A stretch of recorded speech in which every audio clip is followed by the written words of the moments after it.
Welcome back. Today we'll go over what to do when you can't find your work. Let's do some work.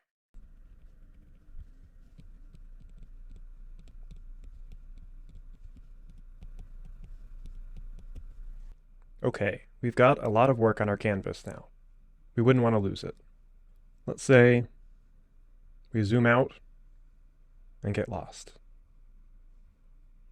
I can't find my work. To find our work again, we have two options. The first option is the Fit button. Here in the top left, it looks like two arrows.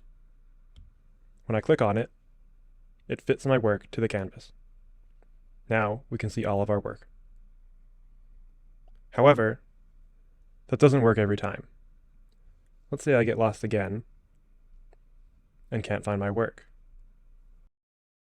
This time, I made some marks on the canvas. When I go to press the Fit button, I still can't find my work. What we can do here is push the Lost button. The Lost button is also in the top left.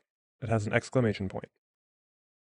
When I press it, it goes back to my work.